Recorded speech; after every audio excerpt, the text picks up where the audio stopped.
Making sales social for me is really about helping before pitching and serving before selling. Everyone is so concerned about being a better salesperson and be a better salesperson, improve your sales skills. He says, don't worry about being a better salesperson. Just be a better person and you'll sell more. Welcome to the Making Sales Social podcast, featuring the top voices in sales and marketing. Join hosts Bryn Tillman and Bill McCormick as they discuss the best tips and strategies they are teaching their clients so you can leverage them for your own virtual and social selling. You can also listen to us on Apple Podcasts, Spotify, Stitcher, and Google Play. Here are your hosts, Bryn Tillman and Bill McCormick. Hey, welcome to Making Sales Social. I'm Bill McCormick. I'm Bryn Tillman. So Bryn, who's joining us today? One of my favorite people in marketing and in life. So before I introduce him, this would be David, but I'm going to just tell a quick little story. Well, we met, we're local. He had been to one of my classes and I was looking to really scale my business. And I actually had one client in particular, and there's a longer story around this, that I was a little stuck with. How do I get in front of them? So I had taken one of David's remote classes, even though we were still in like real life time. It was all audio, which was really wonderful. And he taught me a couple of things, but one thing that not only helped me close at the time my biggest client ever, but I now carry it through all of my mindset. And I'm going to share the tip and then introduce David.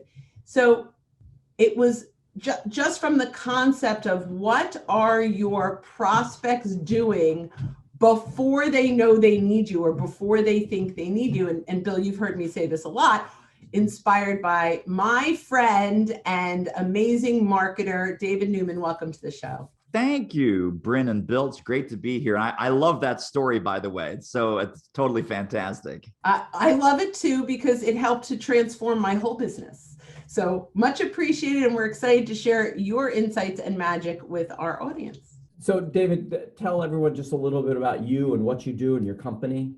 Sure. So I run a company called DoItMarketing, and we are a mentoring and coaching company. We work with entrepreneurs and executives who really want to embrace the thought leadership marketing playbook, meaning that they want to add value, they want to write, they want to speak, they want to publish, they want to use content marketing, and really, I call it marketing your smarts. Marketing your smarts and monetizing your expertise. And we work with them to help them get more clients, make more money, and like Bryn said, scale their business from where it is to where they really want it to be. Well, that's great. And we're going to get to that. I do want to talk about scaling for sure. But before we get to that, we always ask every guest one question. What, David, does making sales social mean to you? I think making sales social for me is really about helping before pitching and serving before selling. Oh. So I remember about 10 years ago, I got this advice from a friend of mine who was, pretty seasoned sales trainer. He says, everyone is so concerned about being a better salesperson and be a better salesperson, improve your sales skills. He says, don't worry about being a better salesperson. Just be a better person and you'll sell more. Be a better person. So to me, social selling is about being a better person, period. And that's really the key. I love it. I love that. And I love that. It's serve before selling and help before pitching. So from a marketing standpoint, what are some ways that salespeople can serve before selling and help before pitching? Well, it's funny. It's one of these things where, like, when we talk about the sales process, whether it's online, offline, in real life, on LinkedIn, on any social channel, email, phone, Zoom, are you acting like that person's new friend or are you acting like a salesperson, right? Are you kind of getting ready for the close before the close? Are you kind of doing that always be closing, the ABC? Are you leading with your products and services? Or are you listening? Are you asking penetrating questions? Are you really figuring out how you can be of the deepest service to this person, what they really want, what they really need? Take off your sales glasses and put on your human glasses, put on your relationship glasses. Understand that if you're talking to 10 people today online, each of those 10 people is a distinct human being with their own sets of needs, problems, heartaches, headaches, challenges, and gaps. Treating them all the same, using your cookie cutter scripts, using your templates, blasting out the same message, no matter who they are, where they are, what their situation is a surefire recipe for disaster. So I think we really have to bring a new level of personalization and customization and tailoring to an established, and this is what I love about what you guys do, of course, bring that to an established methodology, but without being robotic or overly templatized. So is there a method to the madness? Is there a skeleton of conversations that need to happen? Of course. But when you treat everyone the same, no one feels connected to. I love that. You know, we do talk a lot about there are templated messages and there are tailored messages. So you don't have to reinvent the wheel every single time, right? But if you can create a template that is tailorable, is that a real word? That you can tailor, right? All of a sudden it makes a big impact on building that relationship. So I love that. And it does completely align with the way we think of things. Absolutely does. I mean, there is a place for automation and in the sales process of today with so much, I've been off for the last 4 days. I've got an email list today that's unbelievable that I have to get to. And so am I going to lean on some automation? Absolutely. However, we can automate for information. We don't automate for relationship. I think that's really the key. And I love that idea of customizing and tailorizing. We just made up a new word. We made up a word. The is SSL, it tailorable? Yeah, the SSL dictionary.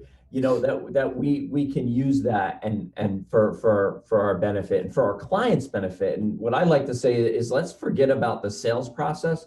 Let's talk to our clients about their buying process, because that's what's important. So you mentioned scaling in the beginning. Actually, Bryn did. Bryn said she helped you as she was struggling with scaling. He helped me, yeah. Yeah, however I said it. So what we want to talk about now, because a lot of the folks that are listening here are sales reps that are kind of independent. They're looking at a huge quota that they've got to hit and they struggle with scaling. What are some tips that you can give them to help them to scale at their level? I got nothing. It's not possible. Sorry. Not possible. Not at all. I'm kidding. I'm just kidding. Okay. So it's going to be a short show. Everyone welcome to David. That's and right. Fabulous humor. It's like, oh my God, it's a heart attack moment right there. Well, I did want to do a little pattern interrupt, because people watching and listening need to be writing this down. And the answer to your question, Bill, is they need to adopt a 3PR game plan. And 3PR is an acronym, stands for personalized professional public relations. And I'll repeat that for those that are taking notes, which you should be.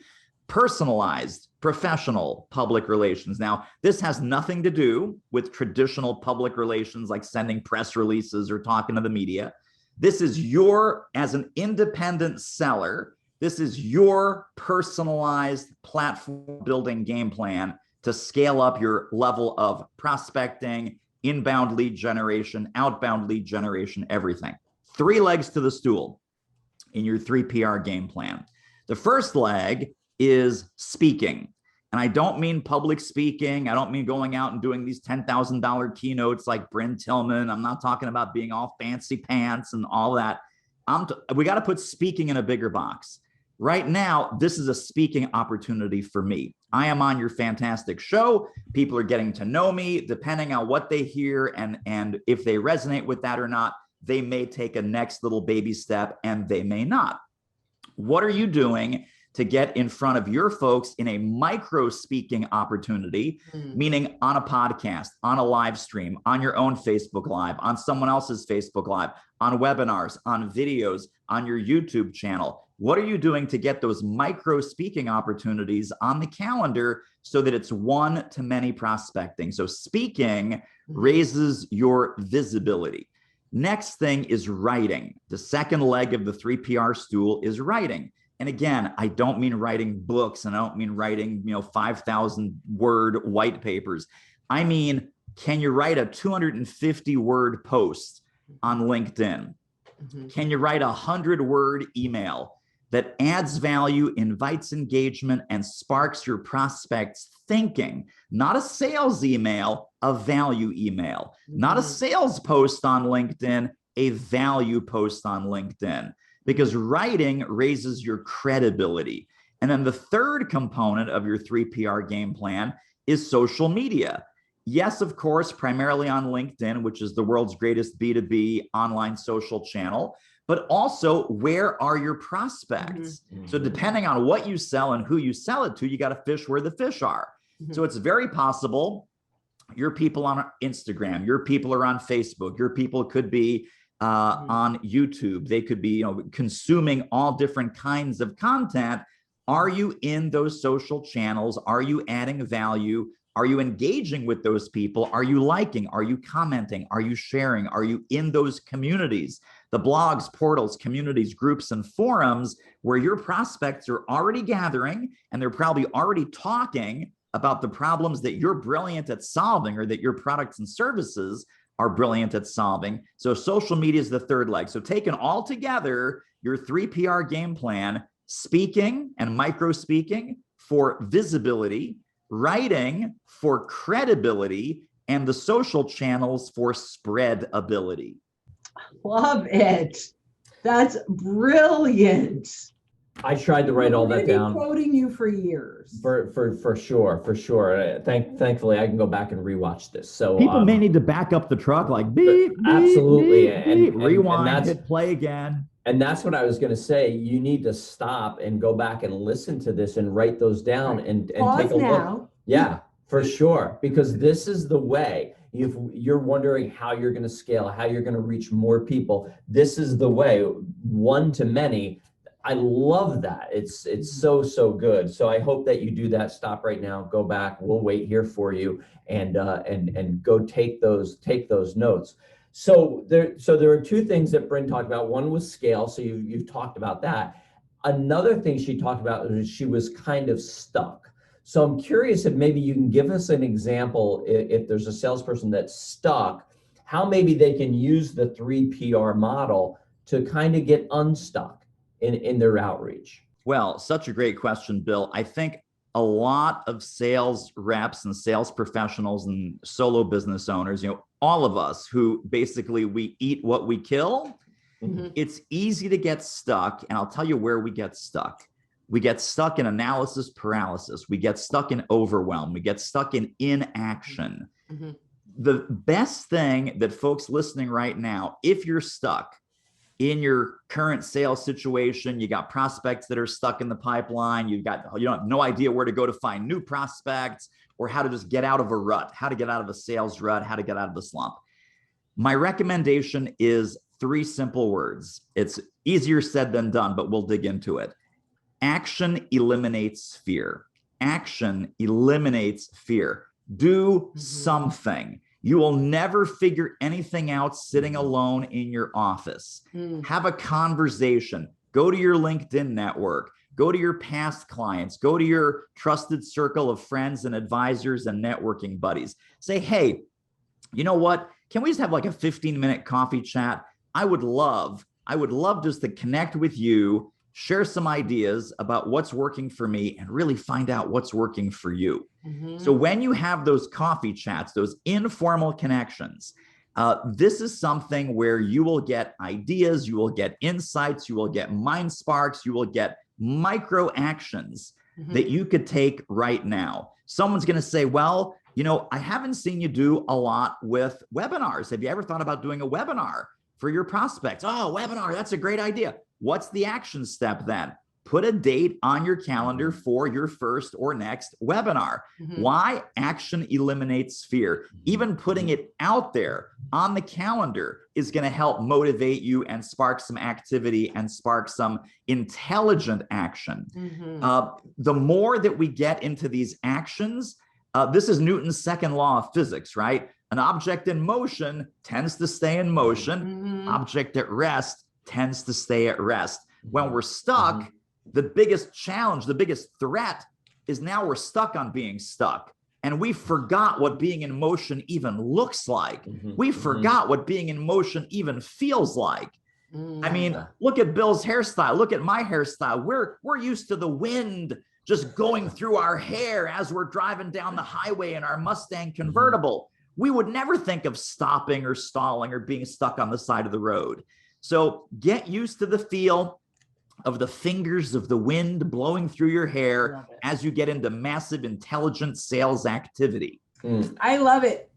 So I think I love the idea. So I'm just gonna, two things. All through the pandemic, every single day I walk 2 miles, listen to your podcast, listen to podcasts, that was my world. And then we opened up a little and I stopped walking, and I kept saying, I got to get back to walking. And every day it was dreading, I have to get back to walking. And I don't know why, it just was. And then finally I just said, I'm doing it today. And I'm like, oh my God, I love this. And it was so easy and I'm happy. So it's it's a mindset thing. The stuck is fake. The stuck is we're stuck in this. So I love that. In addition to that, I want to add an action thing that you can do around podcasts. So as long as you've been on a couple, so you have a few for credibility, go to the Apple iTunes store, not the store, but if you Google Apple iTunes podcast directory, you will get a directory of every single solitary podcast on Apple iTunes. You can search by category and then identify all the podcasts under certain categories. And when you click through, you get to see who the hosts are right in the platform. Copy the name, go stick it in LinkedIn, find these people. Now go listen to a couple of their podcasts, see if there's a match, and then reach out to them and say, hey, David, was just listening to your podcast. I was blown away by this interview and that interview. I speak in the, kind of the same world. I'd love to throw my hat in the ring if you're exploring guests. Here's a link to some of the podcasts I've been on. Right. And so you can go out to vast amounts of people and you'll get on podcasts. One of the things when I talk to podcast hosts is sometimes they're challenged with time to get guests. So if they can get a few easy, they're like, oh, that makes my life so much easier. Absolutely. So I just kind of want to throw in an actual action step that you can take right now. Yeah, and so you can become the low-hanging fruit for a podcast host for sure. Yeah. So one of the things that I want to add to, because I love the collaboration piece about getting a hold of some in your network, some folks in your network saying, hey, let's get on a call, let's talk. And I do this with a couple of other sales trainers, and we'll just jump on the phone about once a month. And a big part of that also is accountability. So we'll talk about the things that we can do to up our game. And I'll say to that person will say to me, okay, when are you going to do this by? And because accountability is one of the things that keeps us in motion. Because oftentimes, David, I won't do something for me, but I'll do it for you if I know you're going to ask me. So, we actually hired someone to keep us accountable because, it's for each of us, it's, we're in sales, we're in delivery, we're in all. So we actually have someone who does project management and on a daily basis says, where are you on this in the pipeline? Where are you on this in the pipeline? And we're like, oh, and sometimes, oh my God, I got to follow up, and then I forgot. So you're both bringing up an excellent point. The way I sometimes talk about this, I said, if you were your own sales manager, you would fire yourself. 100%. If you were left to your own devices and you looked at your level of activity and you looked at your level of results, and you were not you, but you were someone outside of yourself who's responsible for your performance, you would fire yourself. I guarantee it. But not if you do what Bill just talked about, and not if you do what Bryn just talked about. Yeah. So really good stuff. Go ahead, Bryn. Me? Yeah, I thought you were going to say something. I don't know. There's so much I could say. David, want to say something? I do. Well, I want to throw some fuel on your podcast fire and maybe change your life again. I don't know. You have a way of doing that. You never know. So there's a fantastic podcast search engine. Doing what you said would totally work, but it's a little bit labor intensive. You might not know that there's a podcast search engine called Listen Notes. ListenNotes.com.